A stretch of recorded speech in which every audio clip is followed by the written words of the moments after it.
अस्सलाम वालेकुम once again. जहाँ तक मुझे याद है हमने सी लॉ के 2 पोर्शंस ख़त्म कर लिए। हम क्या हमने 2 पोर्शंस ख़त्म कर लिए? ये कितना मज़ेदार काम था। आपको मिल गया एक वीकेंड, तो आप फिर पकौड़े खाने चले गए, आप जो है वो सोते रह गए, आपने फिल्में देख ली, आपने जो है ना वो घूमना फिरना पसंद किया। मैं कहने लगा था कि आपको वीकेंड मिल गया तो आपने वो सारे चैप्टर रिवाइज़ कर लिए। एकदम से आपके चेहरे पे जो गैर अज़म या अज़म का अदम मौजूदगी नज़र आई, तो मैंने कहा शायद मैं जो है ना गलत बच्चों से गलत एक्सपेक्टेशन डेवलप कर रहा हूँ। लेकिन फिर भी आप में से कुछ लोगों ने उन 5 चैप्टर्स को क्विकली रिवाइज़ किया। ऐसे में अगर आप डेली की डेली साथ के साथ चलते रहेंगे तो मैक्सिमम मसले हल हो जाएंगे इंशाल्लाह। हमने सिलेबस को 3 हिस्सों में तोड़ लिया।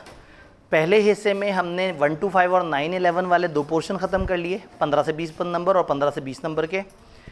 इस वीक एक अकेला चैप्टर वाइंडिंग अप का 15 से 20 नंबर का और एक दरमियाना पोर्शन 20 से 25 नंबर का चैप्टर 6, 7, 10 वो इस वीक में प्लान कर लिया।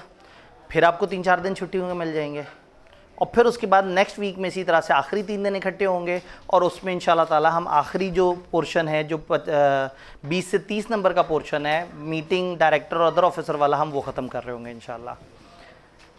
मैं आपको बताऊं आसान काम ये था कि हम 8-9 दिन इकट्ठे होते, 9-10 दिन इकट्ठे होते और इकट्ठे सारा कर लेते।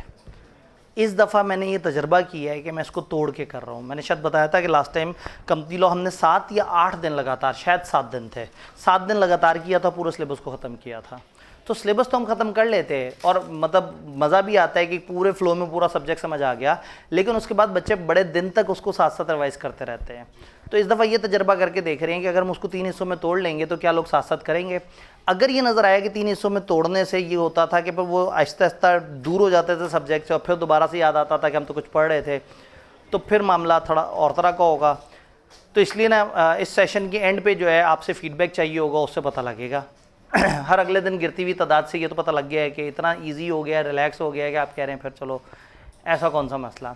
खैर company law is not that subject जिसमें खिड़की तोड़ रश हो, जिसमें जो है ना कोई इस तरह से। सी लॉ दरमियान में आता है और सी लॉ में दरमियाने लेवल का रश होता है। यूँ समझें ग्रुप बी में जो रश वाले सब्जेक्ट हैं वो सी लॉ और FR2 हैं। तो मेरा ख्याल था कि शायद लोग रिवीजन क्लासेस या इस तरह से नहीं आ रहे, तो मैंने ऑडिट वाले बच्चों का भी इसी कमरे में रख दी क्लास और अपनी तरफ से एक्स्ट्रा कुछ कुर्सियाँ भी रख दी। तो पता ही लगा कि वो वाकई ही पढ़ने वाले निकले। इसका मतलब है कि कंपनी लॉ बेचारा सब्जेक्ट की भी ये नेचर है कि लोग उसको बहुत ज़्यादा ध्यान नहीं करते। तो ऑडिट में जो है वो हमारे पास 15-20 एक्स्ट्रा बंदे आ गए और हमारे पास जगह नहीं थी। और फिर हमने जब शिफ्ट किया तो फिर हमने एक दूसरे रूम में शिफ्ट किया और वहाँ हमारे पास स्ट्रेंथ मज़ीद भी बढ़ गई, अनलेस के सैटरडे पे वो जो बारिश आ गई। आपको बड़ा फ़ायदा हो गया सैटरडे की बारिश का। एम शर्मिंदा हो रहे होते, एम में आपसे कहता कि उस दिन सिर्फ 2 बच्चे पढ़ने आए थे और जो है ना तो आपकी क्लास ही नहीं थी, आपको मौका मिल गया, आपने रिवाइज़ कर लिया। तो बहरहाल अब हमने तमहीदी बातें काफ़ी कर ली हैं क्योंकि आज टाइम ज़्यादा है और चैप्टर छोटा है। जी आज की बारिश का आपको फ़ायदा नहीं, आज की बारिश का तो कोई फ़ायदा नहीं हो सकता। असल में आप सारे लोग जितने खुश्क नज़र आ रहे हैं, ये भाई के ऊपर कुछ छींटे हैं शायद, वो भी चाय लेने गए थे तो वो कैंटीन तक पहुँचते पहुँचते कुछ बारिश पड़ गई।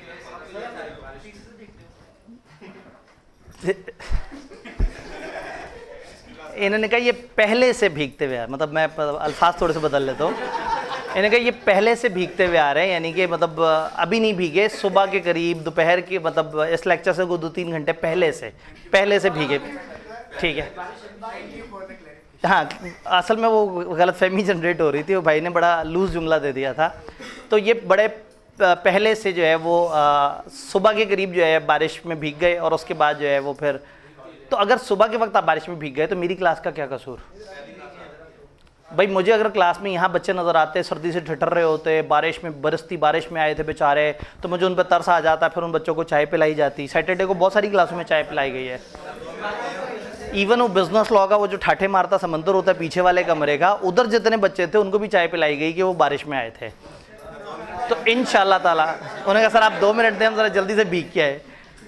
तो जिस दिन नज़र आएगा कि आपने बड़ी एक्स्ट्रा कमिटमेंट दिखाई है तो यकीन करें आपको कहना नहीं पड़ेगा, आपके चेहरे पे लिखा होगा कि आप डिज़र्व करते हैं कि आपको कुछ मिले। ठीक है, तो उन्होंने कहा सर लिखा हुआ है आपको नज़र नहीं आ रहा। नहीं, असल में मैं रेगुलर लालच और रेगुलर हविस की बात नहीं कर रहा जो चेहरों पे है मुफ्ते के लिए। जब फर्स्ट डिजर्व देन डिज़ायर, जब आप डिजर्व करते होंगे ना, जब नज़र आएगा कि आपने वाकई कुछ किया है। याद है वो कंसिडरेशन में हम कहते थे person is not already bound to do. तो आप तो बाउंड टू डू थे, आपने तो पढ़ना ही था, आपने आना ही था, तो आपने कुछ अलग से तो नहीं किया।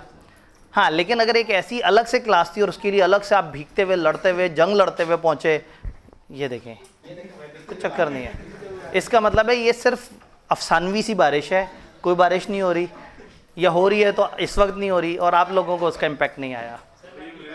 जी इन्होंने कहा जी मैं भीग के आता हूँ। तो इंशाअल्लाह ताला ऐसा ना हो कि आप लोगों के जहन में गलत एक्सपेक्टेशन डेवलप हो जाए कि ये अच्छे आदमी हैं, इनको जब हम कहें ये कुछ ना कुछ चाय पिला देते हैं। मैं सेशन भर में ऐसी बहुत सारी चाय पिलाई हैं, लेकिन अब जो है ना वो अब आपको जो है ना डिजर्व करना होगा। ठीक है जी। तो एक अकेला चैप्टर जिसके अंदर आपके 15 से 20 नंबर कैद हैं। पहले जब हम 1 to 5 को देखते हैं तो उसमें 1 और 2 बड़े साइज़ के चैप्टर और 5 छोटे साइज़ के चैप्टर हम करते हैं, हम बड़े खुश हो जाते हैं, 15 से 20 नंबर कवर हो गए। आगे झांकते हैं तो पता लगता है एक 2 सफ़े का चैप्टर है 9 और एक लंबा चैप्टर है लेकिन रट्टे वाला चैप्टर है, उसमें मिला के 15 से 20 नंबर है। हम एक्साइटेड मज़ीद हो जाते हैं। कितना मज़ा आता है जब हमें पता लगता है कि ये एक ही चैप्टर है और इसकी भी उतनी ही वेटेज है 15 से 20। इंटरेस्टिंगली स्पीकिंग 16, 17, 18 नंबर के सवाल यहाँ से आ भी रहे हैं। तो अगर एक चैप्टर हो जिसमें से आपको 16-17 नंबर का पेपर फॉर श्योर आना हो, सोचें FR2 का एक टॉपिक हो और टीचर का इसमें से कंफर्म 17 नंबर का सवाल आना है, कंफर्म कह दे, आप तो 1.5 महीना उस टॉपिक के पीछे नहीं पड़े रहेंगे, आप तो पागल नहीं हो जाएंगे उस टॉपिक को लेके, आपको 50 सवाल उसके करना नहीं चाहेंगे। तो अगर एक नन्ना मुन्ना सा रही छोटा सा चैप्टर, 5.5 सफ़े का चैप्टर, वैसे 6.5 है लेकिन इसमें गैर ज़रूरी सफ़े को निकाल दें तो 5.5 सफ़े के अंदर आपके अगर 16-17 नंबर के ऐड हैं तो मेरे ख्याल में इस चैप्टर की तो इबादत होनी चाहिए, इस चैप्टर को तो पूजना चाहिए, आप इसकी आरती उतारें इस चैप्टर की। ठीक है जी, मैंने कहा 5 टाइम्स अ डे, ये तो जो है ना ये फिर रिजेंबल किसी और चीज़ से हो जाएगा। तो बस आपने इस चैप्टर को बहुत अच्छे तरीके से तैयार करना है। आपको ज़िंदगी भर मेरी ये बात अच्छी नहीं लगी कि सर कहते हैं लिख के करना है और मैं तो कभी भी नहीं लिखूंगा, लेकिन इस चैप्टर में मेरी इस बात को लाजमी फॉलो कर लें, इसको लिख के कर लें, सारे चैप्टर को लिख के कर लें। ये क्रैमिंग वाला है। इसमें सवाल एक आध बड़ा ही टूटा बज्जा साइकोलॉजिकल सवाल था जो धक्के से फिर क्रैमिंग की तरफ जा रहा था। इस चैप्टर का मिजाज क्रैमिंग है, कुछ लॉजिक है, लॉजिक मैं आपको समझा दूंगा पेपर में, वो लॉजिक सिर्फ इसलिए इस्तेमाल करेंगे कि आपको एक सिनेरियो में थोड़ा गोल गोल घुमाएं। इसमें से टाइप 1 सवाल मेजॉरिटी, और अगर थोड़ा सा भी घुमाएंगे तो टाइप 2 तक जाएंगे, क्योंकि इसके अंदर ओपिनियन बिल्ड करने वाले सवाल उस तरह से इतने आराम से नहीं बनते, क्योंकि इसमें लीगल मिथ्स इतनी नहीं बताई जितने उन्होंने रट्टे वाली बातें बताई हैं कि ये काम करेंगे तो ऐसा हो जाएगा, फलाना बंदा अप्लाई कर सकता है, फलाना शर्तों पर अप्लाई कर सकता है, फिर इस रिपोर्ट के ये कॉन्टेंट है, स्टेटमेंट के ये कॉन्टेंट है। तो इस चैप्टर का मेजॉरिटी पोर्शन जो है ना, कौन कौन अप्लाई कर सकता है, लंबी सी लिस्ट है, रट्टा मारना है, क्यों क्यों अप्लाई कर सकता है, लंबी सी लिस्ट है, रट्टा मारना है। अप्लाई करने वालों में ये खसूसियात हों उसके अंदर एक लिस्ट है, फिर रिपोर्ट कौन सी दी जाएगी, फिर स्टेटमेंट क्या बनेगी। तो मेजॉरिटी ऑफ द टाइम आपको क्रैमिंग मिलती है, लेकिन हम उसको एक तकरीबन एक स्टोरी बना के समझने की कोशिश करेंगे कि क्या है और किस तरह से। तो बस आपने पहले अंडरस्टैंडिंग को अच्छी तरह से साथ लेके चलना है, हमारे पास सफिशिएंट टाइम है, हम इस पूरे चैप्टर को अच्छी तरह से अंडरस्टैंड कर लेंगे इंशाल्लाह, और फिर उसके बाद आपने इसको अच्छी तरह से याद करना है। कहानी शुरू होती है वाइंडिंग अप से कि what is winding up, winding up कैसे कहते हैं। यहाँ एक कन्फ्यूजन रिजॉल्व करनी बड़ी ज़रूरी है। बहुत सारे लोगों का ये मानना होता है कि वाइंडिंग अप कहते हैं कंपनी बंद हो जाने को। लकीली स्पीकिंग कंपनी बंद होने को वाइंडिंग अप नहीं कहते, कंपनी बंद होने को डिसोल्यूशन कहते हैं। कंपनी बंद होना, उसको इंग्लिश में या कानून की ज़बान में मैं कहूँगा तो कंपनी डिसॉल्व हो गई, कंपनी की डिसोल्यूशन हो गई। तो फिर वाइंडिंग अप क्या है? वाइंडिंग अप एक पूरा प्रोसेस है जिस प्रोसेस का एंड है डिसोल्यूशन ऑफ कंपनी। तो आपसे को पूछे वाइंडिंग अप क्या है, तो आप कहें वाइंडिंग अप एक ऐसा प्रोसेस है जो कंपनी का शुरू हो जाता है जिससे आहिस्ता आहिस्ता उस कंपनी को डिसॉल्व करने की तरफ हम जा रहे होते हैं। तो ये जहन में रखना है कि वाइंडिंग अप और डिसोल्यूशन में फ़र्क है। हाँ, हर वाइंडिंग अप में डिसोल्यूशन ज़रूर हमारे जहन में है, और by the end of winding up most probably हम उस कंपनी को डिसॉल्व कर रहे होंगे। तो वाइंडिंग अप एक ऐसा प्रोसेस है जिसके थ्रू कंपनी डिसोल्यूशन की तरफ जाती है। अब जब ये प्रोसेस शुरू होता है तो कंपनी की सेहत पे क्या फ़र्क पड़ता है? कंपनी एक लीगल बॉडी थी, जैसी इसकी वाइंडिंग अप शुरू होगी ये अभी भी लीगल बॉडी है, अभी भी सेपरेट लीगल आइडेंटिटी है, अभी भी अगर इसके शेयर्स लोग बेचना चाहें, ख़रीदना चाहें, ख़रीद सकते हैं। अभी भी ये जो कॉन्ट्रैक्ट कर रही है अगर ये करते रहना चाहे और हालात ऐसे हों कि वो कॉन्ट्रैक्ट्स होते रहें तो वो होते रहेंगे। इसका मतलब है वाइंडिंग अप शुरू होते साथ ही कंपनी ख़त्म नहीं हो जाती, कंपनी एक नए प्रोसेस में एंटर हो जाती है जिसमें एक शख्स आके कंपनी को बंद कर रहा होता है। वो शख्स जो अंदर से या बाहर से आके कंपनी को बंद कर रहा होता है उसको हम कहते हैं liquidator. Liquidator is that person जो कंपनी को ऑफिशियल तरीके से बंद कर रहा है।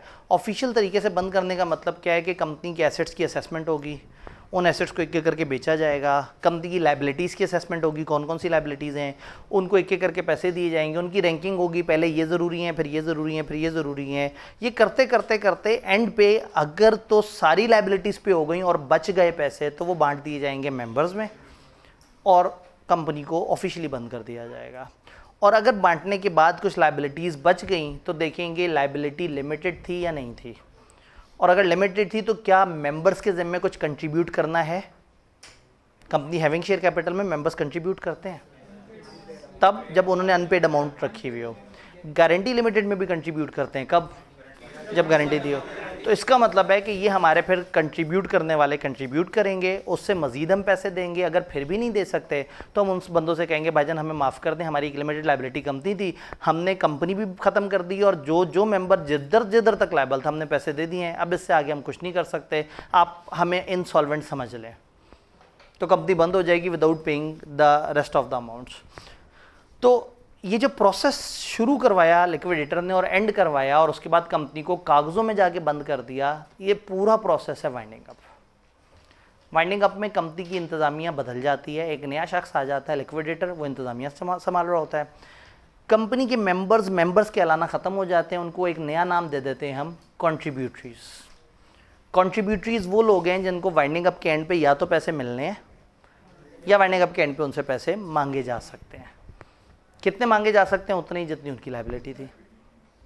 किताब से पूछते हैं, पहले जेनेरिक डिस्कशन है, यानी यूँ समझे पहला सफ़ा सिर्फ डिस्कशन पे। अगर मैं अपने नोट्स की बात करूँ, टर्म वाइंडिंग अप में be defined as proceeding by which a company is dissolved. एक ऐसा प्रोसेस जिससे कंपनी को डिसॉल्व किया जाता है, वो प्रोसेस क्या कहलाता है? Winding up. Winding up also called liquidation of company. Winding up को एक और लफ्ज़ भी कहते हैं, वो क्या है? लिक्विडेशन। इस प्रोसेस के दौरान assets of companies are disposed of, debts are paid off out of realised assets और फ्रॉम, जितने रियलाइज एसेट्स हैं वहां से लोगों को पे कर दिया जाता है, या कैसे पे किया जाता है? कॉन्ट्रीब्यूटरी। और कॉन्ट्रीब्यूटरी कौन लोग थे भला? मेंबर्स का नया नाम था कि अगर मेंबर्स ने कंपनी के पैसे देने हैं या लेने हैं तो वो उनको कॉन्ट्रीब्यूटरी कह देते हैं। अगर कोई सरप्लस बच गया इस सब के बाद, it is distributed among members in proportion to their shareholding on the company. वही वाले जो कॉन्ट्रीब्यूटरीज हैं, जो मेंबर्स हैं, उन्हीं के अंदर हम चीज़ें बांट देंगे। Company is dissolved after completion of winding up proceeding. Winding up पूरा होने के बाद कंपनी डिसॉल्व हो जाएगी। On dissolution company ceases to exist. Dissolution पे कंपनी खत्म हो जाती है। ये सिर्फ मालूमात आपको बताई गई हैं, आपने इसे याद नहीं करना। सिर्फ वाहिद चीज़ याद रखने वाली है कि वाइंडिंग अप एक प्रोसेस है जिसका एंड रिजल्ट है डिसोल्यूशन। यहाँ तक कोई कन्फ्यूजन है तो मुझे बताएं, यहाँ तक चीज़ें क्लियर हैं। इधर कॉन्ट्रीब्यूटरी का कॉन्सेप्ट है जिसपे मैंने एक ट्यूटर नोट दिया हुआ है, ये हमारी किताब में ऑफिशियली नहीं दिया हुआ, आईकेप की किताब ने इसको ऑफिशियली नहीं बताया, तो मैंने बेयर लॉ से एक और सेक्शन से निकाल के आपको जस्ट फॉर अंडरस्टैंडिंग के, वरना वर्ड कंट्रीब्यूटरी को देख के लोग परेशान हो जाते हैं। Contributory means every person liable to contribute to assets of company in the events of its being wound up. और ये लिखा हुआ है ट्यूटर नोट किताब में। जब इस तरह से ट्यूटर नोट आए, मेरी स्लाइड में ट्यूटर नोट आए, इसका मतलब है ये चीज़ ऑफिशियली आईकेप की किताब का हिस्सा नहीं है, यानी हमारे सिलेबस ने एक्सप्रेसली हमें नहीं बताया। बट बीइंग अ टीचर मुझे लगता है कि मैं थोड़ी सी क्लैरिफिकेशन दे दूं तो आपको बात इजीली समझ आ जाए। तो कंट्रीब्यूटरी की हम डेफिनेशन देख रहे हैं। Contributory mean any person liable to contribute to assets of company in the events of its being. जब कंपनी वाउंड अप हो जाएगी तो उसके एसेट्स में कंट्रीब्यूट करेगा। For company limited by share maximum liability होगी अमाउंट अनपेड ऑन शेयर्स। वही जो हमने पहले दिन पढ़ी थी, लायबिलिटी क्या होती है? तो अगर कंपनी में उसने पूरे पैसे नहीं दिए तो वाइंडिंग अप में जितने उसके बकाया जिम्मे रहते थे वो पैसे दे देगा। जो पैसा गया हुआ है वो तो खत्म हो जाएगा बेचारा, मजीद ये उतने पैसे देगा जिसने अभी तक उधार किए हुए थे। आते हैं एक तरफ, फिर company limited by guarantee. Guarantee limited में क्या होगा? जितनी अमाउंट उसने गारंटी की है, जितनी उसने अमाउंट कहा हुआ था कि मैं 2 लाख दूंगा, 1 लाख दूंगा, अगर गारंटी लिमिटेड है और शेयर कैपिटल भी है तो मैक्सिमम लायबिलिटी होगी amount unpaid as well as जो उसने गारंटी दी थी। तो इसका मतलब है कि ये कंट्रीब्यूटरी तब इनसे पैसे मांगेंगे जब कंपनी के एसेट्स नाकाफ़ी होंगे, तो फिर ये लोग अपने हिस्से से इतनी कंट्रीब्यूशन देंगे। अनपेड कैपिटल, इसका मतलब है कि अगर एक कंपनी बंद हो रही है और उसके एक मेंबर ने 10 लाख के शेयर खरीदे हुए हैं और 10 लाख उसने पैसे दिए हुए हैं, इस मेंबर से मजीद पैसे, चूँकि लिमिटेड लायबिलिटी है, इसका नुकसान क्या होगा? इसके लगे हुए 10 लाख वापस नहीं आएंगे।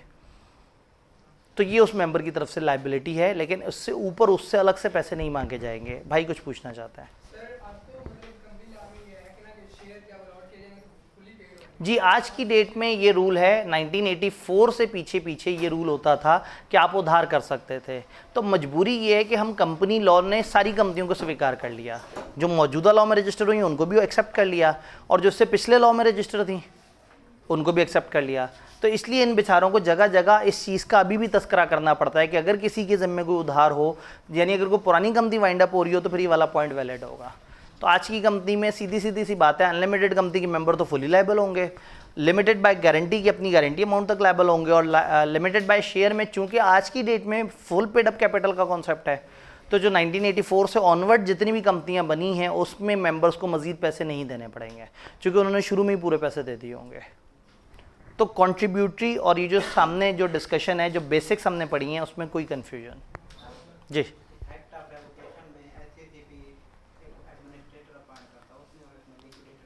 जी, इफेक्ट ऑफ रेवोकेशन था लाइसेंस का, सेक्शन 42 वाला जो लाइसेंस था, जब वो ख़त्म हो जाता था तो फिर क्या होता था कि हम कहते थे कि आप कंपनी को सही से बंद करें। जब आप सही से बंद नहीं करते थे तो SECP अपना एक एडमिनिस्ट्रेटर ले आता था। इसका मतलब है कि वो एक ऐसी सिचुएशन है जहां कंपनी को बंद करना ख्वाहिश नहीं थी मेंबर्स की, लेकिन क्या हुआ कि लाइसेंस टूटने की वजह से उनको मजबूरन बंद करनी पड़ी। अब उस मजबूरन वो रूल्स को फॉलो ना करें तो SECP एक एडमिनिस्ट्रेटर को लेके आएगा, जो एडमिनिस्ट्रेटर लिक्विडेटर जैसे काम कर रहा होगा। तो टेक्निकली हमने उसे वहाँ लिक्विडेटर इसने नहीं बोला कि कंपनी का अपना एक लिक्विडेटर भी होगा, जो ड्रामेबाजी करके लोगों को दिखा रहा होगा मैं कंपनी को बंद कर रहा हूँ, मैं बंद कर रहा हूँ, मैं बंद कर रहा हूँ। तो नज़र ये आएगा कि अगर एक कंपनी ने अब सही से लिक्विडेटर को अपॉइंट करके सही से कंपनी को बंद करने की कोशिश नहीं की तो फिर क्या होगा? SECP अपना बंदा ले आएगा, फिर वो बंदा इनके लिक्विडेटर को साइड पे कर देगा और सारे वो काम करेगा जो लिक्विडेटर्स वाले होते हैं। तो वो एडमिनिस्ट्रेटर बाय डिफ़ॉल्ट लिक्विडेटर नहीं है, और हो सकता है कि लिक्विडेशन वगैरह सारी कुछ हो चुकी हो, बस एंड पे एक सिर्फ सर्टिफिकेट लेने के लिए रजिस्ट्रार के पास ना जा रहे हो। तो एक एडमिनिस्ट्रेटर आए, वो कंपनी वालों को बुलाए, उनसे कहे भाई आप क्या कर रहे हो, नहीं कर रहे हो, मैं आपके बिहाफ पे जाके सर्टिफिकेट लेके पैसे जमा करा रहा हूँ, पैसे दो। तो पैसे उनसे ज़बरदस्ती लेके पैसे जमा करा के उनकी कंपनी को, यानी कि जहाँ वो कंपनी को बंद करने का प्रोसेस करने में थोड़ी सी दिक्कत दिखा रहे हैं, तो वहाँ पे एडमिनिस्ट्रेटर वो काम खुद कर सकता है।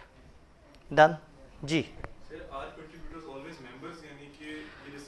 जी, क्या कंट्रीब्यूटरीज हमेशा मेंबर्स होंगे? अब इसमें चूंकि हमारी किताब ने कंट्रीब्यूटरीज भी नहीं बताया था सही थे, ये तो मैंने अपने तौर पे बताया, तो एक स्टेप आगे जाना ख़तरनाक है। लेकिन अगर आप लोग ये जहन में रखें कि जो मैं बता रहा हूँ वो सिलेबस का हिस्सा नहीं है, तो आप याद रख सकते हैं। जिस दिन कंपनी की वाइंडिंग अप शुरू हुई है ना, पिछले 1 साल में भी जो मेंबर्स हैं ना, जो छोड़ के भी चले गए, उनसे भी पैसे मांगे जा सकते हैं। वरना तो बहुत आसान सा काम है ना, एक मेंबर है कंपनी का 40% शेयर्स रखता है, जैसी ही कंपनी की वाइंडिंग अप हुई या होना शुरू हुई वो निकल गया, उसने कहा एंड पे जो बारी आनी है तो मैं निकल जाऊं।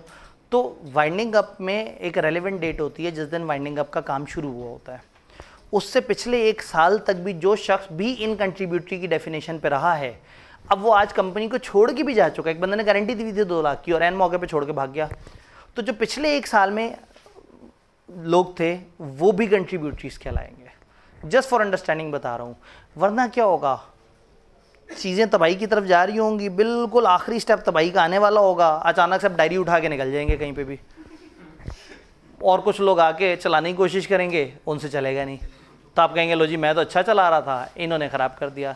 तो लॉ की अजम्पशन ये होती है कि अगर एक चीज़ आज ख़राब हुई है तो पीछे से कुछ ऐसा चलता आ रहा होता है। FR2 में बाकायदा ख़ासतौर पे IS 10 में ये माना जाता है कि अगर एक बंदा बैंकरप्ट हुआ है, तो ये एज्यूम करेंगे कि उसके साथ कुछ ऐसा बुरा चलता आ रहा था पीछे से जिसकी वजह से वो बैंकरप्ट हुआ है, तो हम उसको धक्के से उठा के एडजस्टिंग इवेंट की तरफ क्लासीफाई करने की कोशिश करते हैं। तो इसीलिए यहाँ पे जो पिछले 1 साल के लोग हैं ना, वो भी बड़े इंपॉर्टेंट हो जाते हैं कि उनकी मौजूदगी में चीज़ें ख़राब हुई थी तो उनको भी कंट्रीब्यूट करना पड़ सकता है। वो कब कंट्रीब्यूट करते हैं? जब इनसे अदा नहीं होता, तो पहले इनका जूस निकाला जाएगा जो मौजूद है, फिर जब नहीं होगा तो फिर पिछले वालों की तरफ जाएंगे, भाईजान तुसी की कीता है, तब तक वो सियासी तौर पे अमर हो चुके होंगे। तो खैर अगेन मतलब सियासी एग्जांपल से आपको बात फ़ौरन से समझ आ जाती है, ठीक है, और गम और गुस्से की लहर भी दौड़ जाती है, एक ये बड़ा मसला है। यहाँ तक हमें बात समझ आ रही है। अब अगली चीज़, वाइंडिंग अप 3 तरह की है, by court, voluntary, subject to supervision of court. अगर एक कंपनी को ज़बरदस्ती वाइंड अप किया जाए, कुछ लोग शिकायत लेके अदालत में पहुंच जाएं कि ये कंपनी सही नहीं चल रही, इसमें ये मसला है, वो मसला है, वो मसला, और कोर्ट अपना नुमाइंदा भेजे और कंपनी को ज़बरदस्ती बंद करे, तो ये कहलाएगी वाइंडिंग अप बाय कोर्ट। अगर एक कंपनी के मेंबर्स खुद मानते हैं कि हमारी कंपनी में काफ़ी एसेट्स हैं और हम इस कंपनी को हंसी खुशी बंद कर दें, पैसे निकालें, किसी और बिजनेस में डालें, सम टाइम ज़रूरी नहीं कि कंपनी मजबूरन बंद हो। एक कंपनी में 5-6 लोगों का पैसा है, वो कहते हैं पैसा निकले और हम किसी बड़े बिजनेस में डालें। या फॉर एग्जांपल एक कंपनी बड़ी अच्छी चल रही थी और उससे सालाना 10 लाख प्रॉफिट आ रहा था और 4 मेंबर थे और चारों मेंबर बड़े खुश थे। कंपनी में एसेट्स उनके लगे हुए थे 2 करोड़ के, 2 करोड़ के एसेट था, साल 10 लाख प्रॉफिट भी होता था, एसेट्स की वैल्यू भी बढ़ रही थी। अचानक से उन्हें लगा कि पाकिस्तान के हालात ख़राब हैं, हमें मुल्क से बाहर जाना चाहिए। उनको वीज़ों की ज़रूरत पड़ गई, उनको खर्चे की ज़रूरत पड़ गई, और हर मेंबर को लग रहा है कि अब 40-50 लाख उसके पास होगा तो वो चल सकता है। तो हो सकता है अच्छी चलती हुई कंपनी को खुद ये लोग आपस में अपनी खुशी से बंद कर दें। तो दिस कैन हैपन कि एक कंपनी सॉल्वेंट हो, कोई मसला ना हो, और फिर भी वाइंडिंग अप हो जाए। तो वॉलंटरी वाइंडिंग अप फिर उस तरह के मामले के लिए है कि जब कंपनी के मेंबर्स खुद कहें ना कि काम करते हैं हम खुद ही से बंद कर देते हैं इसे, तो वो कहलाएगी वॉलंटरी वाइंडिंग अप। वो बहुत सख्त नहीं होती, वो अदालत की तरह से नहीं होती, उसका एक लंबा चौड़ा प्रोसेस और हमारे सिलेबस में अल्हम्दुलिल्लाह बिल्कुल भी नहीं है। Winding up by court, court का नुमाइंदा आता है, वो बहुत सारे काम करता है, उसमें से कुछ पोर्शन हमारे सिलेबस में है। Subject to supervision of court, एक वॉलंटरी वाइंडिंग अप शुरू हुई, कंपनी वालों ने एक वाइंडिंग अप अपने तरीके से शुरू की और दरमियान में जाके ऐसा लगा कि कुछ लोग सही से नहीं कर रहे, उनकी नीयतें ख़राब है।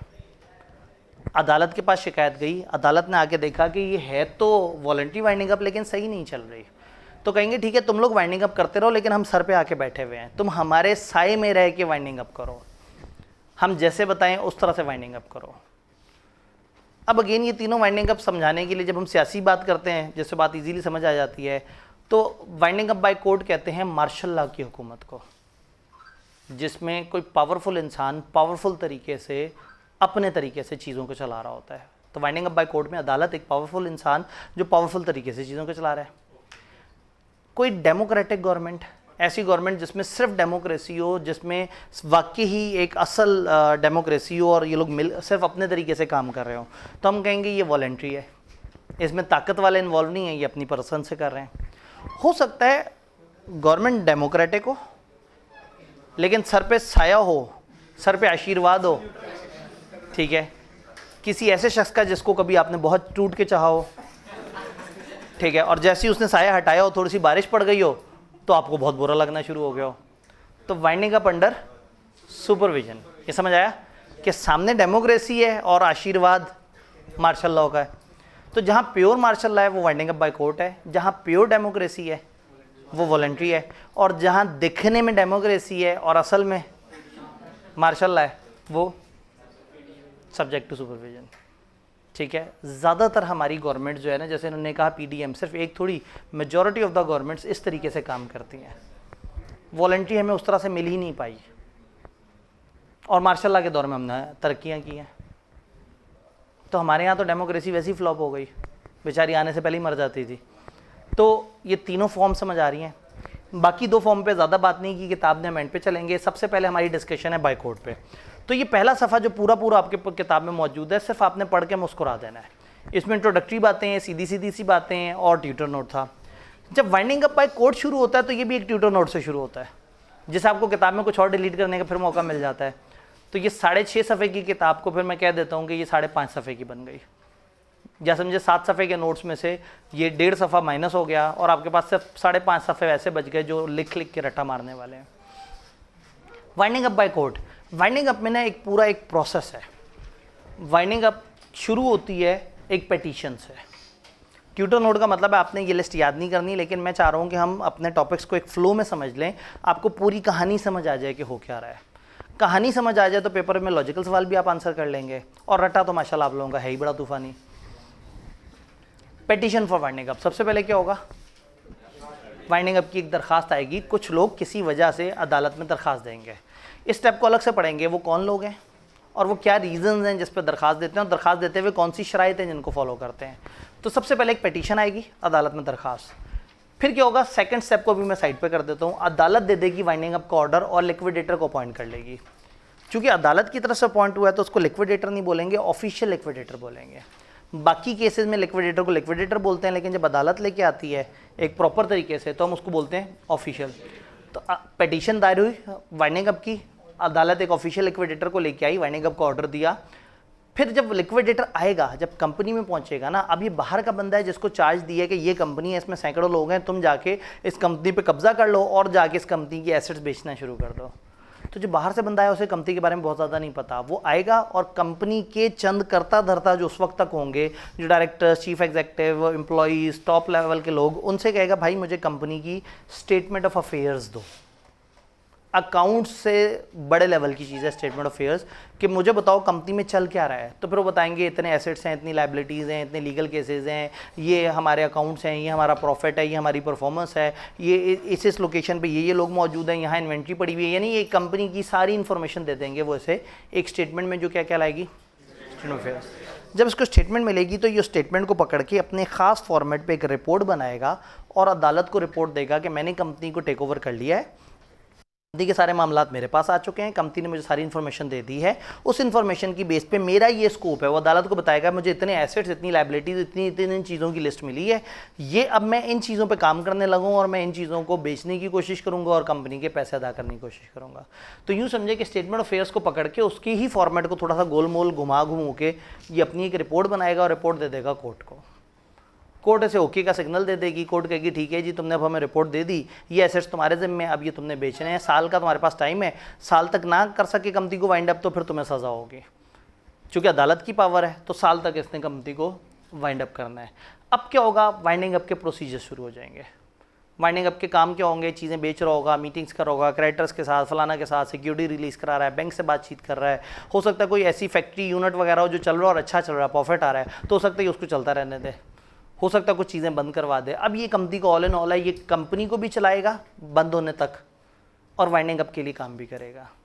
फिर क्या होगा, पैसे इकट्ठे होंगे, जब पैसे इकट्ठे होंगे तो उनको डिस्ट्रीब्यूट करेगा, क्रेडिटर्स को, सिक्योर्ड को, अनसिक्योर्ड को, प्रेफरेंस शेयर होल्डर्स को, ऑर्डिनरी शेयर होल्डर्स को। ज़्यादा बच गए तो कंट्रीब्यूटरीज में बांट देगा, कम बच गए तो कंट्रीब्यूटरीज से मांग लेगा, ये सारे काम करेगा, डिस्ट्रीब्यूशन ऑफ फंड्स। और जिस दिन ये सारा मामला ख़त्म हो गया, ऑफिशियली गवर्नमेंट के पास जाके उनके कागज़ों में, याद है हमने कहा था कि या तो अपना नाम लिस्ट में से निकलवा लें या वाइंडिंग अप का एक पूरा प्रोसेस कंप्लीट कर लें, तो ये जाके कंपनी को ऑफिशियली रिकॉर्ड्स में से बंद करवा देगा। सबसे ज़्यादा डिस्कशन वाइंडिंग अप के अंदर आखिरी 2-3 स्टेप्स में होती है, और हमारे सिलेबस में वो 2-3 स्टेप्स नहीं है। हमारे सिलेबस में सिर्फ ये शुरू के 5 स्टेप्स हैं कि पेटिशन क्या होती है, ये क्या है, ये क्या है, ये क्या है, ये क्या है। दरमियान का एक स्टेप हमने मिस किया था।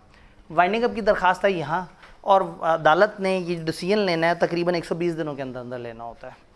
अब अदालत जो है वो फैसला कर रही है कि वाइंडिंग अप की तरफ जाए, लिक्विडेटर को अपॉइंट करे ना करे। इधर अदालत फैसला कर रही है, उधर एक बंदा जिसको समझ आ गया है कि लोग चले गए अदालत शिकायत लगाने, वो माल समेटने के चक्कर में है, जल्दी जल्दी कंपनी के बैंक अकाउंट्स में से पैसे निकाल रहा है, जल्दी जल्दी कंपनी के एसेट्स इकट्ठे कर रहा है, जल्दी जल्दी कंपनी के गोदाम खाली कर रहा है। तो ऐसा हो सकता है कि आप वाइंडिंग अप के लिए अप्लाई करें और जब तक लिक्विडेटर अपॉइंट हो, अगर उसमें 100 दिन लग गए तो 100 दिन में शायद कोई कंपनी का बेड़ा गर्क करके चला जाए।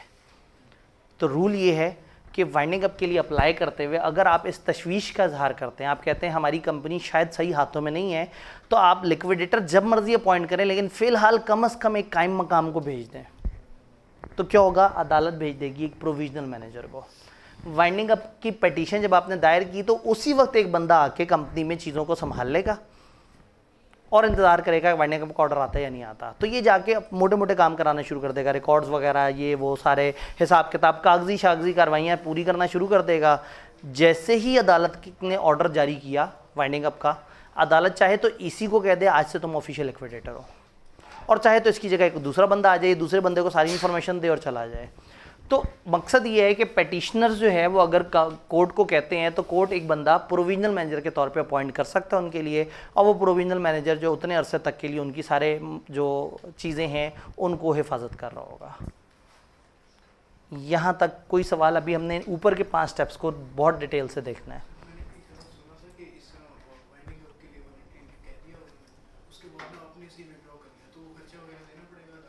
जी, अब अगेन इन्होंने कहा कि मैंने सुना कि एक दफ़ा कुछ लोगों ने अप्लाई किया वाइंडिंग अप के लिए और फिर बाद में विड्रॉ कर लिया। अब अदालत ने उसके ऊपर कोई कार्रवाई शुरू की, टाइम ज़ाया हुआ, तो वो खर्चा किसके ज़िम्मे पड़ेगा?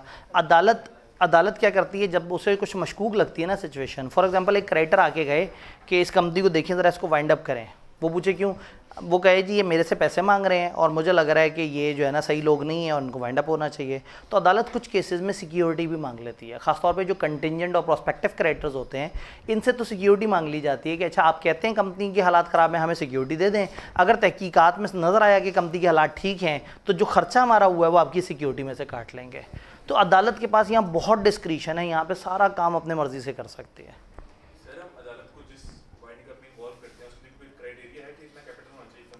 जी, जिस वाइंडिंग अप में हम अदालत को इन्वॉल्व करें उसका कोई क्राइटेरिया कि इतना कैपिटल हो या फलाना, वो क्राइटेरिया नहीं है, एप्लीकेंट्स का क्राइटेरिया है कि फ़लाना तरह के लोग फ़लाना रीज़न्स में से किसी रीज़न की वजह से अगर अदालत के पास जाएं तो अदालत फिर उसमें इन हो जाएगी। जी, अब डिसोल्यूशन के बाद क्या उसी नेम की दूसरी कंपनी रजिस्टर करा सकते हैं? यहाँ पे हमारा सिलेबस तो बहुत ही खामोश है। मज़े की बात है कि कंपनी लॉ ने भी ये कहा है कि जब नाम स्ट्राइक ऑफ हो गया, भाई स्ट्राइक ऑफ का क्या मतलब है? रजिस्टर से ही निकल गया। जब रजिस्टर से नाम ही निकल गया, खाली हो गया, हो सकता है आप एक ऐसा नाम रखें जो कंपनी 2 दिन पहले डिसॉल्व हुई हो। तो आपको याद होगा कि SECP ने एक डिस्क्रिप्शन अपने पास रखी थी कि अगर उन्हें डिज़ायरेबल ना लग रहा हुआ, उन्हें नामुनासिब लग रहा हुआ तो आपको अलाउ नहीं करेंगे। तो अगर तो एक छोटी मोटी ऐसी कंपनी बंद हुई है जिसके नाम से ऐसा कोई फ़र्क नहीं पड़ता था और आप उसी का नाम उसके डिज़ोल्व होने के बाद ले लें तो उन्हें मसला नहीं होगा। लेकिन अगर आप बहुत फेमस नेम की तरफ आएँ या उस नाम ने पहली बड़ी आतंक मचाई हुई और आप उसी नाम को चूज़ कर रहे हो तो फिर ऐसे में SECP शायद उसको अपनी डिस्क्रिप्शन इस्तेमाल करते हुए इनकार कर दे।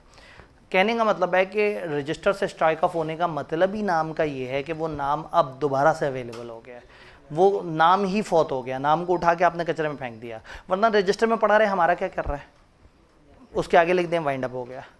लेकिन स्ट्राइक ऑफ रजिस्टर का मतलब है कि अब हम उसको उस नाम को कंसिडर ही नहीं कर रहे, हम मानते ही नहीं कि ऐसा कोई नाम था। तो अब वो नाम दोबारा से ओपन हो गया है, बट अगेन वही वाली बात है कि बंद हुई हुई कंपनी का नाम बड़े कम लोग इस्तेमाल करेंगे, सिवाय इसके कि एक गैर मशहूर कंपनी थी वो एक नाम से बनी और बंद हो गई और 4-5 साल बाद आपने एक कंपनी बनानी और आपको वो नाम अच्छा लगता है, आप वो नाम इस्तेमाल कर रहे हैं। जी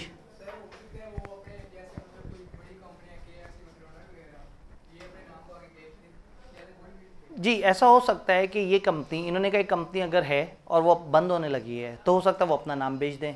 अगर वो नाम बेच रहे हैं ना तो कंपनी बंद नहीं करेंगे, चलती कंपनी बेचेंगे। बंद हुई कंपनी कौन लेता है भाई? फॉर एग्जांपल ये कॉलेज चल रहा हो, यहाँ पे क्लासें हो रही हों, टीचर्स मौजूद हों, मैं उस वक्त ये चलता चलाता सेटअप बेचूंगा तो रेट और मिलेगा।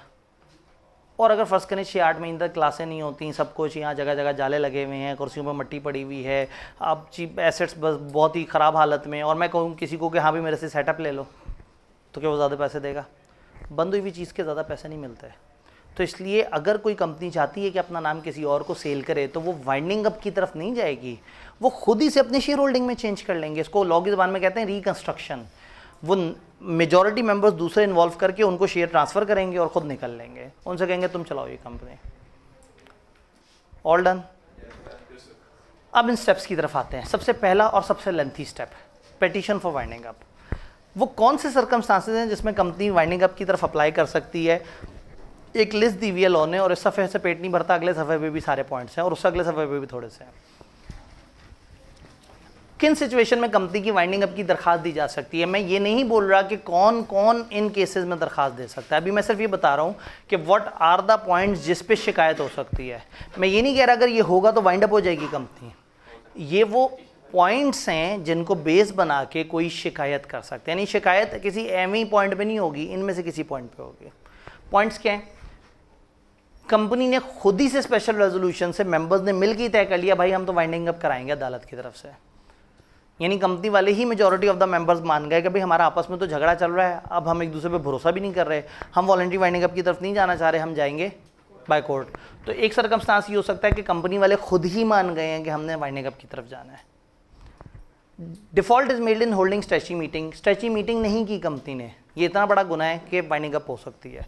स्ट्रेची रिपोर्ट जमा नहीं कराई रजिस्ट्रार को, 2 लगातार एजीएम्स नहीं की, 2 लगातार ईयर के फाइनेंशियल स्टेटमेंट्स या एनुअल रिटर्न्स जमा नहीं कराए, नंबर ऑफ मेंबर मिनिमम से नीचे चले गए, कंपनी अपने डेट्स पे नहीं कर पा रही। इस पॉइंट के अपने 2-3 पॉइंट्स हैं जो आगे हम देख रहे होंगे। इस series to be listed company for so, अगर एक लिस्टेड कंपनी थी और वो लिस्टेड नहीं रही, court is of the opinion की जस्ट एन इक्विटेबल है कि कंपनी को बंद हो जाना चाहिए। अगर किसी वजह से अदालत को भी लगता है कि इस कंपनी को बंद हो जाना चाहिए तो उस कंपनी को बंद हो जाना चाहिए। Company ceases to have a member, company में मेंबर नहीं रहा। Sole business of companies licence activity और लाइसेंस रिवोक हो गया। कंपनी का मेन काम होता था लाइसेंस और वही लाइसेंस खत्म हो गया। सेक्शन 42 का लाइसेंस मिला था, याद है, नॉट फॉर प्रॉफिट एसोसिएशन का, और कंपनी ने रिक्वायरमेंट उस लाइसेंस की फुलफिल नहीं की है या वॉलंटरी वाइंडिंग अप शुरू की और सही से उसे खत्म नहीं कर सके तो वाइंडिंग अप बाय कोर्ट की तरफ जा सकते हैं। लिस्टेड कंपनी पूरे साल तक उसने बिजनेस ही नहीं किया, खुद ब खुद वाइंड अप नहीं हो जाएगी। दिस कैन बी रीजन कि लिस्टेड कंपनी के शेयर होल्डर पहुंच जाएंगे, सर देखें तो सही हो क्या रहा है, एक लिस्टेड कंपनी है साल से काम ही नहीं कर रही, हमने क्यों अपना पैसा ब्लॉक किया हुआ है। फिर इन रीजन के अलावा वो कहते हैं कि कंपनी जो है वो बनाई गलत एक्टिविटीज़ के लिए गई थी, कंपनी उन एक्टिविटीज़ में इन्वॉल्व है जो लॉ के अगेंस्ट हैं, कंपनी अपना बिजनेस जो है वो माइनॉरिटी शेयर होल्डर्स के अगेंस्ट चला रही है और छोटे शेयर होल्डर तंग हो रहे हैं। उन्होंने कहा जी माइनॉरिटी शेयर होल्डर का मतलब है कम से कम 10% वाले 10% पावर रखने वाले लोग साबित कर दें कि हमारे साथ अन्याय हो रहा है। फॉर्मेशन में जो लोग थे वो गलत लोग थे या फॉर्मेशन वाले लोगों के साथ गलत हो रहा है, यानी कंपनी अपने बनाने वालों या कंपनी अपने चंद शेयर होल्डर्स के अगेंस्ट चल रही है जो कम से कम 10% है, उन लोगों की तरफ से चल रही है जो प्रॉपर ट्रू अकाउंट्स नहीं बना रहे, फ्रॉड कर रहे हैं, मेल फीजेंस, मिस फीजेंस, बेमानियाँ, चोर चकारियाँ इस तरह से कर रहे हैं। ऐसे लोग चला रहे हैं जो कि कंपनी लॉ की रिक्वायरमेंट्स या मेमोरेंडम आर्टिकल्स वगैरह की या SECP रजिस्ट्रार की रिक्वायरमेंट्स के मुताबिक नहीं चल रहे। आसान अल्फाज में अगर कंपनी कुछ बुरे काम कर रही है, कुछ अनलॉफुल एक्टिविटीज़ लॉ ने अलग से बता दी। हमने कहा कि अगर आप कोई अनलॉफुल या फ्रॉडलेंट एक्टिविटीज़ कर रहे हैं तो उन्होंने कह दिया है कि जब भी आप लोगों से अनऑथराइज डिपॉजिट्स एक्सेप्ट करते हैं, लोगों से पैसे लेते हैं, झांसा देते हैं, स्कीमें बनाते हैं, पिरामिड स्कीम्स बनाते हैं, बहुत सारे पैसों से पैसा, लोगों से पैसा लिया, उनसे और लोगों को पैसा दिया, पैसा लेके उसके अगेंस्ट एसेट दे दिया, पैसा लेके कुछ अर्से होल्ड कर लिया, इंक्रीज़ करके पैसा दे दिया, बहुत सारी ऐसी स्कीम्स हैं जिसमें आप कहते हैं हम आपके पैसे को डबल कर देंगे, 3 गुना कर देंगे, पैसे से ऐसा कर लेंगे, वैसा कर लेंगे। तो अगेन क्रैश कोर्स है तो हम ज़्यादा डिटेल में नहीं जा सकते, लेकिन इस तरह की डिफरेंट स्कीम को हम कहते हैं multi level marketing, pyramid schemes, Ponzi schemes, जिसमें आप लोगों को फ्रॉड करते हैं कि चंद लोगों से पैसा लेके बाकियों को दे देते हैं, फिर उनसे पैसा लेके बाकियों को दे देते हैं, उनसे पैसा लेके बाकियों को दे देते हैं। आप लोगों से पैसे लेते रहते हैं और उसी चीज़ को लगाते रहते हैं। मुख्तलिफ लोगों से कहा कि आज यहाँ प्लॉट की डाउन पेमेंट दे दो, देखना यहाँ डेवलपमेंट शुरू हो जाएगी। बहुत सारे लोगों के से डेवलपमेंट के चार्जेस लेके वहीं पर काम शुरू कर दें, वो इंटरेस्टेड हो जाते हैं, वो अगली किस्त दे देते हैं, आप थोड़ा सा और काम करा देते हैं। जब काम शुरू होता है तो बाकी सेक्टर्स के आपके पास पैसे आना शुरू हो जाते हैं, तो बाकी सेक्टर्स के पैसे लेके इस सेक्टर को डेवलप करना शुरू कर देते हैं। ये लोग खुश होते हैं, ये अपना पूरा पैसा दे देते हैं। इनके सेक्टर को डेवलप हुआ देख के वो लोग भी अपना पैसा दे देते हैं, उनके सारे पैसे समेटते हैं, इनके पैसे समेटते हैं और चले जाते हैं। और फिर बाद में पता लगता है कि ये ज़मीन तो गवर्नमेंट की थी, यहाँ तो उन्होंने एग्रीकल्चर करनी थी। समझ रहे? ठीक है, तो बाद में वो फ्रॉड सामने आता है। तो ये इस तरह की स्कीम है जिसमें आप बहुत सारे लोगों से पैसे लेके और चंद लोगों को फ़ायदा दिखा के और आहिस्ता आहिस्ता गायब हो जाते हैं। तो इस तरह की स्कीम्स, इस तरह की चीज़ें अगर आप एक्टिविटीज़ कर रहे हैं, उन्होंने कहा इस तरह की अनऑथराइज डिपॉजिट जिसमें रेफरल मार्केटिंग है, एक दूसरे को रेफर करने के पैसे होते हैं, मल्टी लेवल मार्केटिंग है, इससे पैसे उसको, उसके पैसे इसको, pyramid Ponzi schemes, local international, ये गलत हैं। कोई भी ऐसा बिजनेस जो SECP ने कह दिया है कि ये पब्लिक पॉलिसी या मॉरल हैजर्ड्स के अगेंस्ट है, या अगर कुछ पैसों के अगेंस्ट आप किसी को इन रिटर्न कैश दें या कुछ कूपन्स दें या कुछ इस तरह की इनामी स्कीमों में डाल दें, तो इस तरह की तमाम एक्टिविटीज़ जिसमें आपका मकसद चालसाजी है वो गलत है। इसको, इस लिस्ट को याद करना है। वक्त ज़्यादा होता तो मैं ज़रूर एक क्लास में बड़ी गहरी डिस्कशन करता। जी, कोई जनरल सवाल? जी जी, इलीगल है, ठीक है, सही है।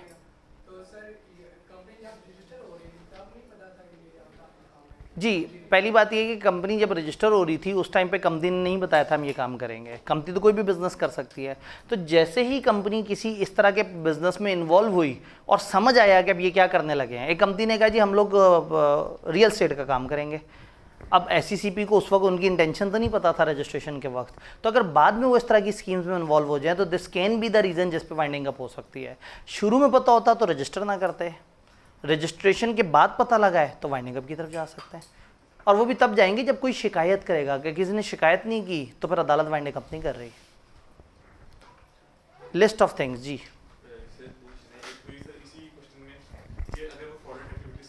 ठीक है,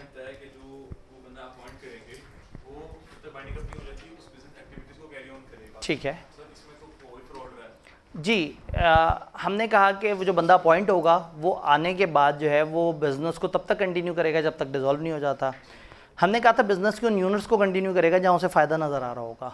जो गलत एक्टिविटीज़ हैं ये फ़ौरन से बंद कर देगा। और इसके अलावा फ़र्ज़ करें इसके कंपनी का किताबें बेचने का काम हो, किताबों का स्टॉक पड़ा हुआ है, अगर आज बंद कर देंगे तो किताबें बिल्कुल रद्दी के भाव बिकेंगी, और अगर 8 महीने बाद बंद करें तो शायद किताबों से कुछ पैसे आ चुके हो। तो ऐसे में ये लिक्विडेटर डिसाइड करेगा कि उसने कौन सा बिजनेस कंटिन्यू करना है। वो अदालत को एक रिपोर्ट भेजेगा, अगर अदालत को समझ आई तो अदालत उसको इजाज़त दे देगी कि इस वाले बिजनेस को तब तक चलाते रहो, लेकिन वो तब तक भी डिसोल्यूशन से पीछे पीछे तक का टाइम है।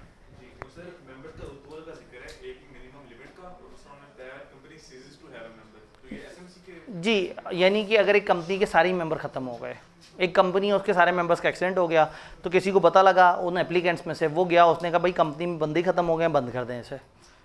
और दूसरा केस ये है कि मिनिमम से नीचे चले जाएं तो भी इसके अगेंस्ट शिकायत की जा सकती है।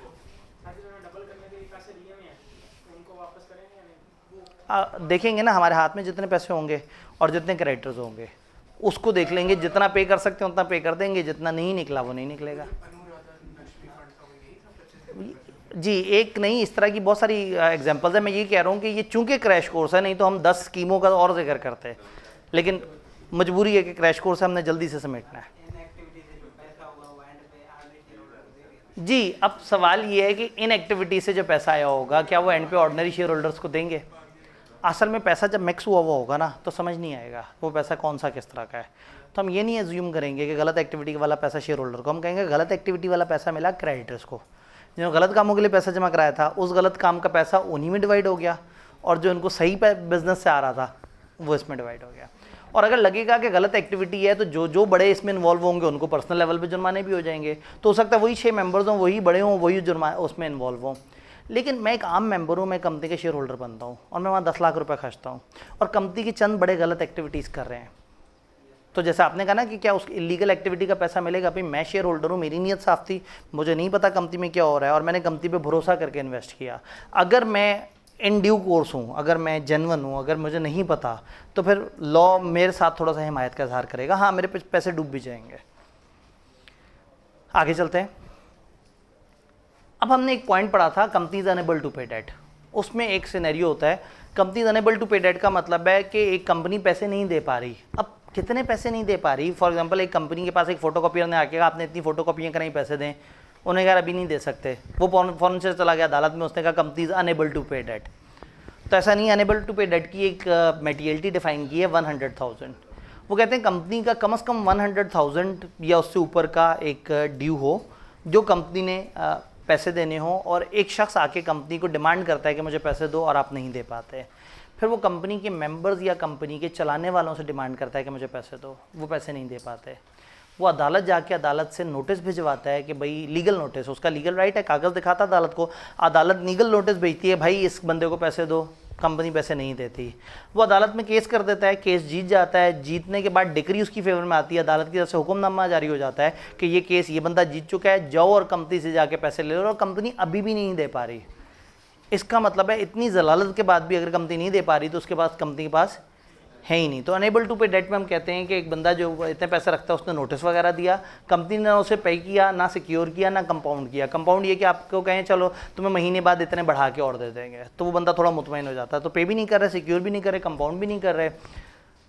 कोर्ट या कंपिटेंट अथॉरिटी ने ऑर्डर कर दिया फेवर में और अभी भी वो अनपेड है, या कोर्ट को लगता है कि हाँ भाई हालात जो है वो पतले ही हैं, तो ऐसे में हम कहेंगे the company is unable to pay debt. तो अनेबल टू पे डेट की अलग से एक्सप्लेनेशन, इसको भी याद रखने वाली बात है।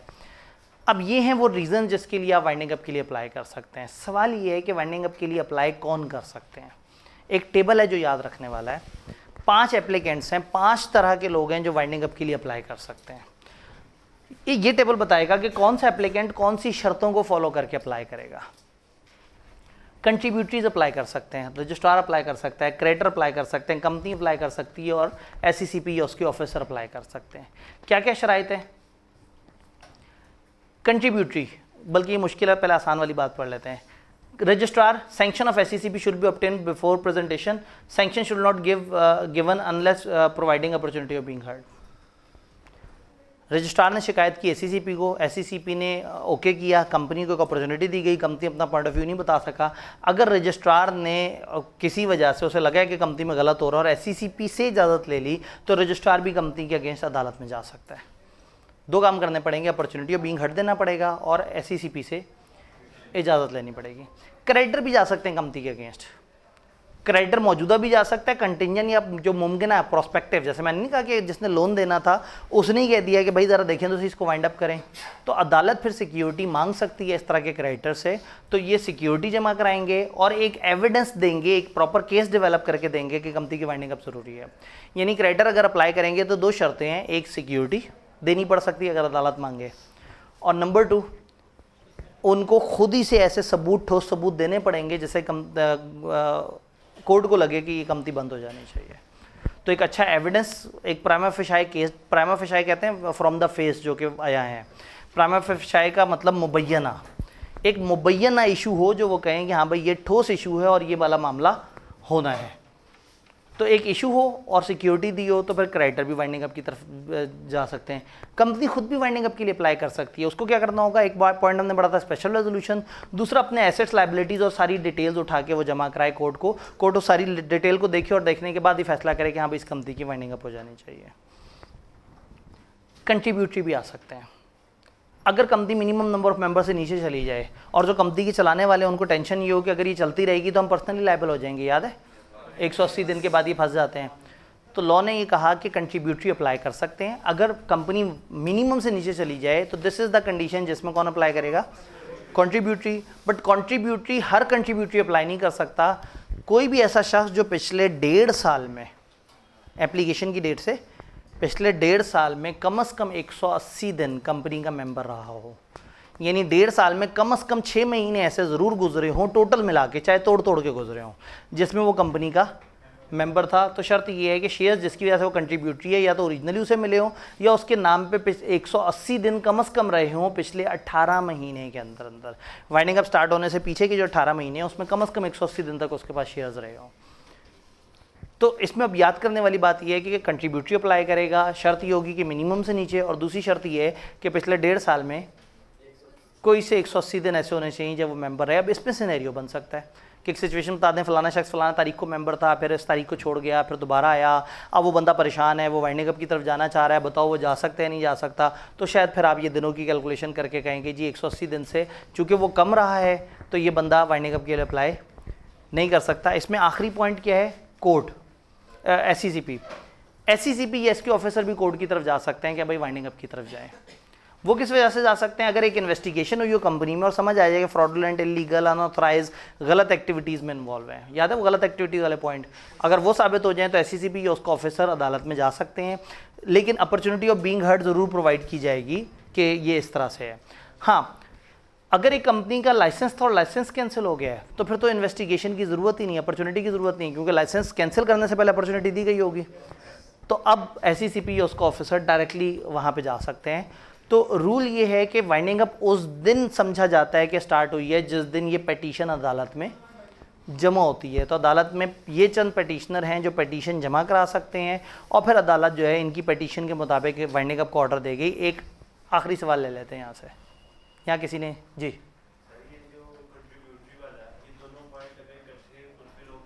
दोनों पॉइंट्स इकट्ठे फुलफिल होंगे। इसका मतलब है कंट्रीब्यूटरी सिर्फ एक ही वजह से शिकायत कर सकता है, number of members reduce below 2 and 3, और उसमें भी तब शिकायत कर सकते हैं जब खुद भी अहल होकर शिकायत कर सके। तो ये दोनों पॉइंट इकट्ठे होंगे तो हम काउंट करेंगे, वरना नहीं। तो सबसे पहले स्टेप 1 हमारा ख़त्म हुआ कि कौन लोग पिटीशन जमा करा सकते हैं। स्टेप 2 आसान सा था, अपॉइंटमेंट ऑफ प्रोविजनल मैनेजर।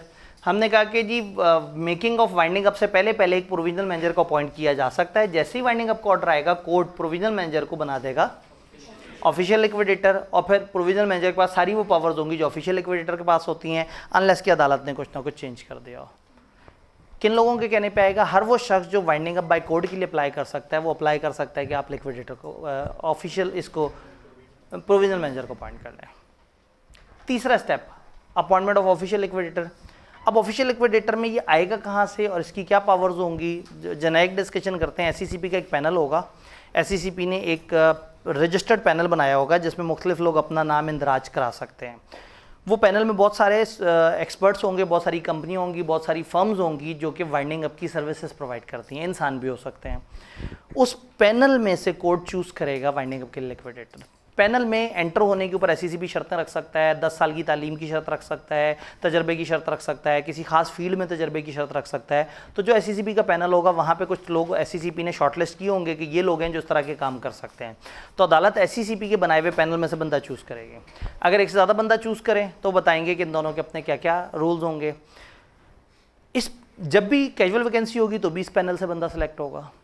तो अगर इस पैनल पे कोई बंदा अच्छा नहीं है और क्रेडिटर्स को लगता है कि वो एक और बंदे को लेके आ सकते हैं, 60% ऑफ द शेयर कैपिटल के इक्विवेलेंट कम से कम क्रेडिटर अगर इकट्ठे होकर कहते हैं जी पैनल से हट के किसी और बंदे को हम अपॉइंट करेंगे, तो अदालत उनकी सुन लेगी। अदरवाइज़ ये जो लिक्विडेटर है ये इस पैनल से आएगा।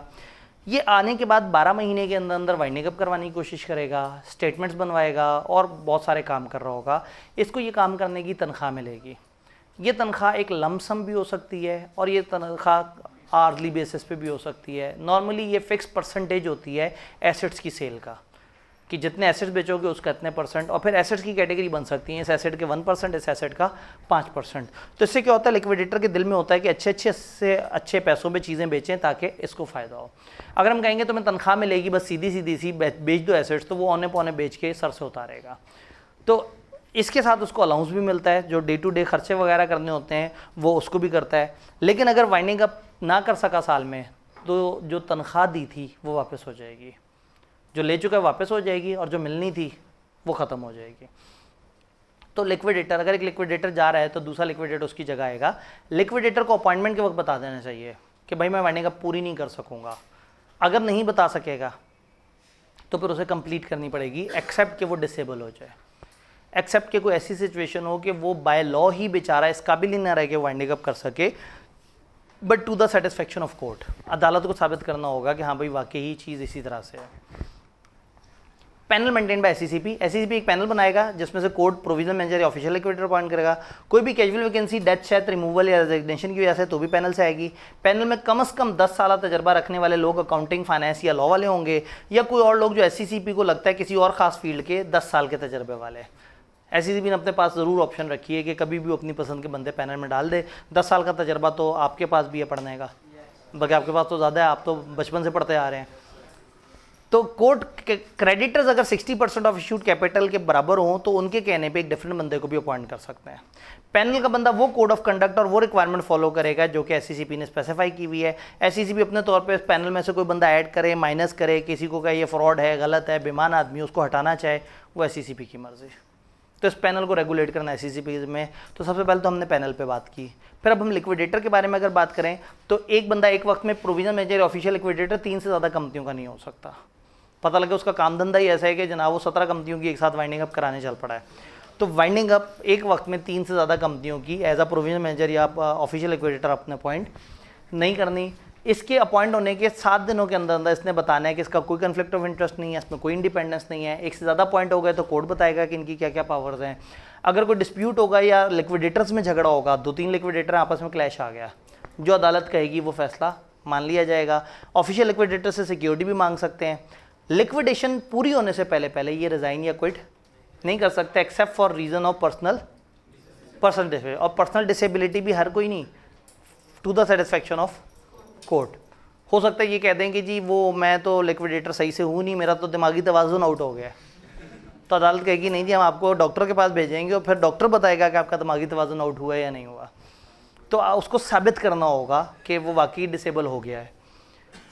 रेजिग्नेशन के केस में जाने वाला बंदा तब तक अपनी सीट पे रहेगा जब तक नया बंदा नहीं आ जाता, लेकिन अगर जाने वाला फ्रॉड कर रहा था और उसको धक्के से निकाला है तो फिर ये वाला रूल नहीं होगा। तो ये लिक्विडेटर से रिलेटेड हम लोगों ने बातें पढ़ी। चौथा स्टेप, स्टेटमेंट ऑफ अफेयर्स बनवाएंगे। अब हमें समझ आ गया कि कौन लोग जा सकते हैं अदालत, किस वजह पे जा सकते हैं, क्या क्या शराइत पूरी करनी होंगी। जब अप्लाई करेंगे तो एक प्रोविजन मैनेजर आ भी सकता है और नहीं भी आ सकता। फिर अदालत देखेगी सिचुएशन और वाइंडिंग अप के ऑर्डर दे देगी और लिक्विडेटर आएगा। अब लिक्विडेटर भाई ने आके क्या करना है, स्टेटमेंट ऑफ अफेयर्स बनवानी है। कब बनवानी है? रेलिवेंट डेट के 15 दिनों के अंदर अंदर। अब सवाल ये कि रेलिवेंट डेट किसे कहते हैं? रेलिवेंट डेट है जिस दिन प्रोविजन मैनेजर अपॉइंट हुआ है, अगर वो अपॉइंट नहीं हुआ तो जिस दिन वाइंडिंग अप का ऑर्डर आया है। बस सीधी सी बात है, अगर प्रोविजन मैनेजर अपॉइंट हो गया तो वहीं से शुरू हो जाएगा काम। अब वो अपॉइंट नहीं हुआ तो किस दिन से शुरू होगा? तो रेलिवेंट डेट इज़ वो दिन जब कोई बंदा आ गया था जिसके पास पावर थी। आसान अल्फाज में प्रोविजन मैनेजर की अपॉइंटमेंट का डे या कोर्ट के ऑर्डर का डे, जो भी इसमें हमारे पास रेलिवेंट हो, तो हम कहते हैं relevant date for purpose of this date of appointment of provision manager if any, या date of where no provision manager appointed. तो जहां अपॉइंट हो उसकी डेट और जहां अपॉइंट ना हो फाइंडिंग अप ऑर्डर। 15 दिनों के अंदर अंदर जो है ये लोगों से कहेगा मुझे स्टेटमेंट दो। इस 15 दिन को थोड़ा सा एक्सटेंड कर सकते हैं। प्रोविजन मैनेजर, ऑफिशियल लिक्विडेटर या अदालत इसको 45 दिन तक एक्सटेंड कर सकते हैं। 15 दिन की लिमिट को 45वें दिन तक ले जाया जा सकता है। आसान अल्फाज में 15 जमा 30 इज इक्वल टू 45। 15 दिन की एक्सटेंशन नहीं है, 45 दिन की एक्सटेंशन नहीं है, 45वें दिन तक की एक्सटेंशन है। तो ये 15 दिन खिंच के 45 दिन तक जा सकते हैं।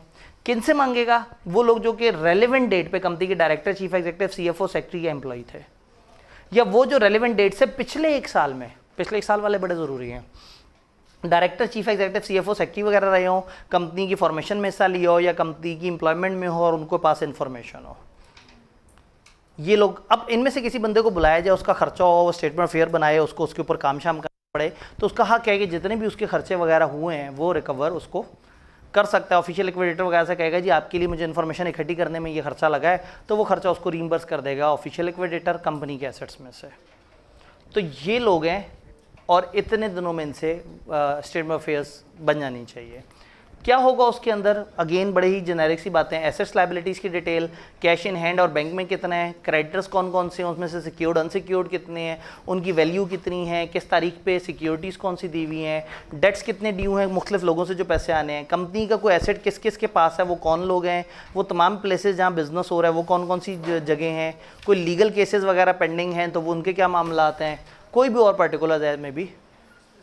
तो ये तो आपने सबसे पहले लिख देना ना, आते साथ ही पेज के सबसे नीचे गए और लिखा सच अदर पर्टिकुलर्स एज में बी प्रिस्क्राइब। अगर एक शख्स जो है वो क्रेडिटर है कंपनी का या कंट्रीब्यूटरी है, तो वो स्टेटमेंट ऑफ अफेयर्स को अगर देखना चाहे तो वो देख सकता है। लॉ ने इजाज़त दे दी हुई है कि वो एक प्रिस्क्राइब फ़ी देख के देख सकता है कि वो कौन सी स्टेटमेंट है जो कंपनी के बड़ों ने कंपनी के लिक्विडेटर को बना के दी। मिल गई स्टेटमेंट, अगला स्टेप क्या है? आपने कोर्ट को रिपोर्ट दे देनी है। तो एज सून एज प्रैक्टिकेबल, इस रिपोर्ट के मिलने के बाद, स्टेटमेंट के मिलने के बाद, not later than 60 days from winding up order के 60 दिनों के अंदर अंदर, और रिपोर्ट मिलने के बाद एज अर्ली एज पॉसिबल, यानी कि ज़्यादा से ज़्यादा आप कहाँ तक खींच सकते हैं? वाइंडिंग अप ऑर्डर के 60 दिन तक। और आपको याद है वो जो स्टेटमेंट ऑफ अफेयर्स थी वो कहाँ तक खींची जा सकती? 45 डेज तक जा सकती थी। और हो सकता है प्रोविजनल मैनेजर पॉइंट हो तो फिर तो बहुत ही ज़्यादा मार्जिन है। तो 60 दिन तक मैक्सिमम आपने जाना है। आपने एक रिपोर्ट बनानी है और कोर्ट को जमा करा देनी है। रिपोर्ट में स्टेटमेंट ऑफ अफेयर्स वाली ही बातें गोल मोल घुमा के लिख देनी है। Nature and detail of assets company के, कैश इन हैंड बैंक में कितना है, ऑथराइज पेड अप कैपिटल कितना है, लाइबिलिटीज़ कितनी है, सिक्योर्ड अनसिक्योर्ड कितनी है, डेट्स कंपनी को कितने आने हैं, कंट्रीब्यूटरी से कितने पैसे आने हैं, कंपनी की intellectual property, trademark, soft assets कौन से हैं, कॉन्ट्रैक्ट, जॉइंट वेंचर्स वगैरह की डिटेल, होल्डिंग सब्सिडरी की डिटेल, लीगल केसेस की डिटेल और एनी अदर इन्फॉर्मेशन जो उनका दिल करता है वो। तो ये इसमें हो सकती है। सिर्फ यही रिपोर्ट नहीं है, इस रिपोर्ट के अलावा भी जो है वो अगर अपनी रिपोर्ट में बताना चाहे कि कंपनी कैसे बनी थी, कंपनी के बनाने वालों की नीयत क्या थी, तो हो सकता है वो उसके ऊपर भी तहकीकात पेश करे कि कंपनी बनाई ही गलत नीयत से गई थी। अदर रिपोर्ट्स क्या हो सकती हैं? अगर उसे कंपनी का कोई खास बिजनेस का पोर्शन वायबल लग रहा है तो वो कह सकता है कि कंपनी के बंद होने तक इस पोर्शन को चलता रहने दें ताकि ये ज़्यादा से ज़्यादा पैसे दे सके और कंपनी के एसेट्स की वैल्यू मैक्सिमाइज हो सके। कोर्ट के कहने पे कुछ और रिपोर्ट्स भी दे सकता है और इन रिपोर्ट्स की कॉपीज आप उठा के किसको भेजेंगे? रजिस्ट्रार को। डन? सारी बात क्लियर है? अब आ गई दो और मोड्स। हमने वाइंडिंग अप बाय कोर्ट समझ लिया। अब वाइंडिंग अप है वॉलंटरी या तीसरी वाली वाइंडिंग अप है अंडर सुपरविजन। किताब के पास ज़्यादा टाइम नहीं था, थोड़ा थोड़ा सा तस्करा किया इनका और जल्दी से आगे निकल गए। वॉलंटरी वाइंडिंग अप वो होती है जिसमें मेंबर्स अपनी खुशी से वाइंडिंग अप करते हैं। सवाल ये कि मेंबर्स क्यों वाइंड अप करते हैं। रीज़न नंबर 1, उन्होंने आर्टिकल्स में लिखा था ये कंपनी 3 साल के लिए बना रहे हैं, 3 साल पूरे हो गए, वाइंडिंग अप कर ली। आर्टिकल्स में लिखा था ये कंपनी हम इसलिए बना रहे हैं कि हम फलाना ब्रिज बनाएंगे एक कंपनी के साथ मिलके, तो जब ब्रिज खत्म होगा तब हमारी कंपनी बंद हो जाएगी। Reason number 2। रीज़न 3, एमी भी तो एक रीज़न हो सकती है ना। यानी कि एक रीज़न है कि टाइम डिफाइन था, एक रीज़न है पर्पस डिफाइन था, और एक ये है कि मेंबर्स को लगता है यार बस बंद करते हैं किसी भी रीज़न की वजह से। तो अगर तो वो 2 रीज़न है जो आर्टिकल्स में लिखी हुई थी, फिर तो एक मीटिंग करें, एक सादा सी रेजोल्यूशन पास करें और बंद कर दें कंपनी को, या मतलब वाइंडिंग अप की तरफ चल पड़ें। कैसे चलें वो एक लंबा प्रोसेस है, वो हमें नहीं पता। और अगर उन 2 में से नहीं है और किसी और वजह से कंपनी को बंद करना है, तो अब सादा रेजोल्यूशन नहीं चलेगी, स्पेशल रेजोल्यूशन। तो ये आपने पेपर में जहन में रखना है कि कंपनी वाइंड अप वॉलंटरी हो सकती है अगर कंपनी जनरल मीटिंग में एक सादा रेजोल्यूशन पास कर ले, अगर टाइम पीरियड जो फिक्स किया था वो एक्सपायर हो गया है, या कोई इवेंट जिसके ऊपर आपने रखा था कि रेजोल्यूशन होगी वो इवेंट हो गया है। तो इवेंट या टाइम पीरियड जो आर्टिकल्स में लिखा था वो आने पे एक सादा resolution. For any other reason if company passes a special resolution that company be wound up voluntary. तो वॉलंटरी वाइंडिंग अप सादा रेजोल्यूशन से भी हो सकती है स्पेशल। वो 2 रीजन जो आर्टिकल्स की थी तो सादा रेजोल्यूशन जो कि पहले से अप्रूव हुई हुई है वो, और अगर किसी भी वक्त अचानक से कंपनी बंद करनी है तो क्या करना होगा, स्पेशल रेजोल्यूशन पास करनी होगी। देन आती है winding up under supervision of court. कहानी आपको समझ आई हुई है, वाइंडिंग अप शुरू हो चुकी हुई है, चल रही है, कौन सी, वॉलंटरी वाली। और वो लोग जिन्होंने जो एप्लीकेंट थे कोर्ट वाली वाइंडिंग अप के, वो जाके कोर्ट से कहें कि भाई ये कंपनी सही से वाइंड अप नहीं हो रही है, हमें नहीं लग रहा है ये सही नहीं हो रही है। तो अगर वो लोग शिकायत करें और कोर्ट बीच में इन्वॉल्व हो तो इस वाइंडिंग अप को वो चेंज करके बना सकते हैं winding up under supervision of court. तो हम ये कहते हैं कि जब एक कंपनी ने रेजोल्यूशन वॉलंटरी वाइंडिंग अप की पास कर दी है और तो कोर्ट उसके बाद लोगों के कहने पे वो वाइंडिंग अप बाय कोर्ट की तरफ, winding up under supervision of court की तरफ जा सकता है अपने कहने पे।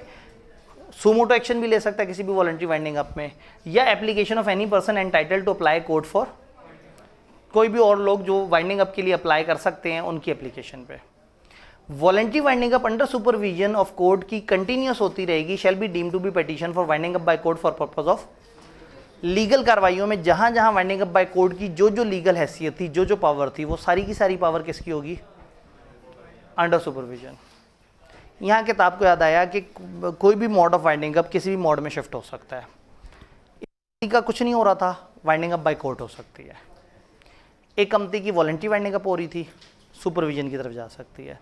सुपरविजन वाली चल रही थी, बाय कोर्ट की तरफ जा सकती है।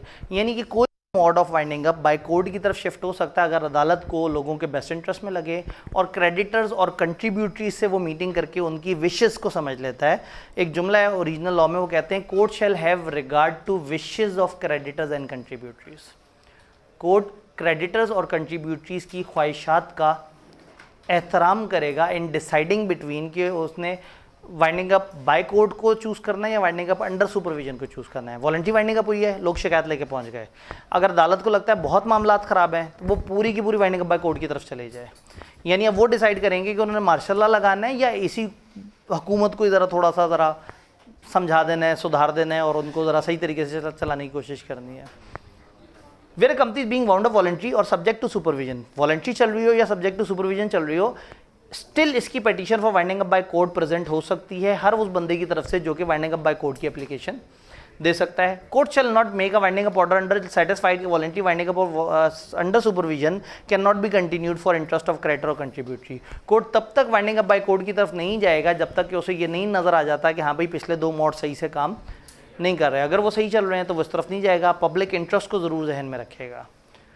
एक छोटा सा ट्यूटर नोट है कि वाइंडिंग अप में अगर कोर्ट के थ्रू हो रही हो तो वर्ड ऑफिशियल लिक्विडेटर आपने इस्तेमाल करना है पेपर में लिखते हुए, और अगर वॉलंटरी वाइंडिंग अप वगैरह का जिक्र हो रहा हो तो आपने वर्ड लिक्विडेटर को यूज़ करना है। अंडर सुपरविजन में भी खाली लिक्विडेटर को यूज़ करना है।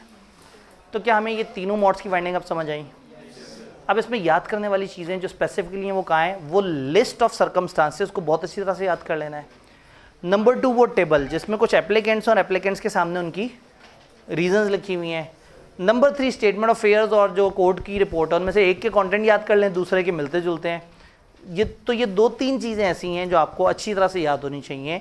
बाकी लॉजिकली समझना है कि सारी बातें आपको पता हैं या नहीं पता। डन। तो हमारा ये एक चैप्टर जो कि अकेला अपने अंदर 15 से 20 नंबर की वेटेज रखता है, हमने इसको कवर किया है। लाजमी इसको करना है, इसका टेस्ट लाजमी देना है, अच्छे तरीके से आपने चीज़ों को देखना है। इसके पास पेपर्स के सवाल भी बहुत ज़्यादा नहीं है, क्योंकि ये चैप्टर अभी कोई 2-3 अटैम्प्ट पहले हमारे सिलेबस में ऐड हुआ है।